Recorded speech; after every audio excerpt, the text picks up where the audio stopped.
namayyuu waan qabuunas diida inshallah ni jaarra masjida jajjabaadhu horee masjida hojiin teessan akkaan jabduudha taanisiin hojjechaa turtaanii wal gaafachaa wal mari'achaa dachii madrasaa nu bittaanii arrallee isintu nuuf jaara malee eenyurran nu dhiiftaanii maashaallah baguma bittaanii bakka ilmaanitti barsiiftaanii tatanaa rabbumarra dhiisa hedduudha lafaata masjidaaf galatooma horee masjida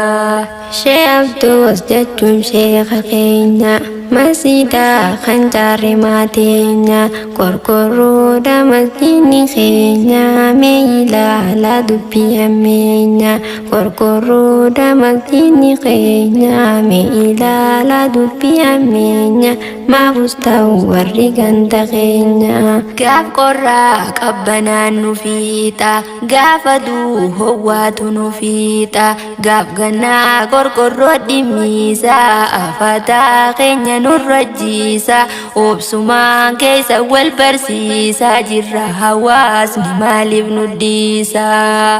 obsumaan keessa wal barsiisaa jirra islaamni maaliif nu dhiisa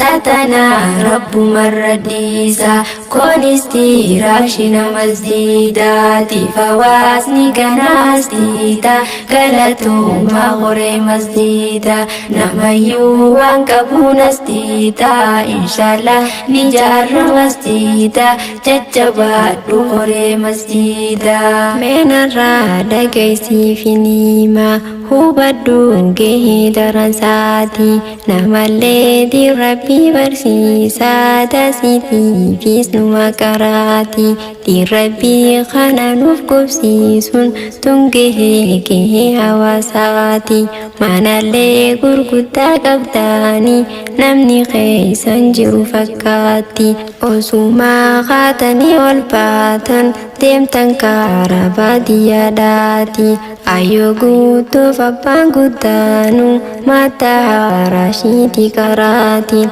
ati immoo laal quraanan beektu eegaminta duniyaadhaati yeroo teetirra absaa godhi bari'aa kaama shariyaati taateenyaa rabbumarra dhiisa maskiinii akka nu dhimmiisa obsumaan keessa wal barsiisaa jirra hawaasni maaliif nu dhiisa sheeyni keenya barnam qaaliidha qaadimaan saanii kuma dhibba booda dubbii shee amin taate quba ifinyaatiin gaabbiidha ati akkamitti wallaalte wannin harka qabu wargiidha halaalaatu isa yaama hogguu godhu fedhe sargiidha ati immoo hoggaanu si yaamneew if jibbaan nu dhufta dirqiidhaan sheekha keeysaa dhabnaan tatteeyse malee meeqaatu as hiriira dhugaan lafarra jirtu taana yoosisuu kanneeysite miira osoo ati akkana teeysu si harkaan fuudhin dhiirti dhiira tatanaa rabbumarra dhiisaa hedduudha lafaata masjidaaf galatooma horee masjida tateenyaa rabbumarra dhiisaa masjidni akka nu dhimmiisa obsumaa keessa wal barsiisaa jirra hawaasni maaliif nu dhiisa khabiraati misuma jaara alarraa neekkatiin toraala kan qabuus qabeenyaan gargaara kan qabnees humnaan gargaara of keessaa ni qabna najjaara meeqaa ammumatti jaara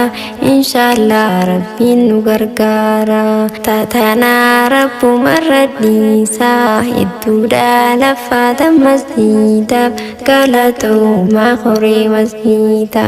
tatana رب الرديسة كونستي راشنا مزديداتي فواسني كناس ديدا قالتو ما غري مزديدا نميو وانكبون استيدا إن شاء الله نجار مزديدا ججبات غري مزديدا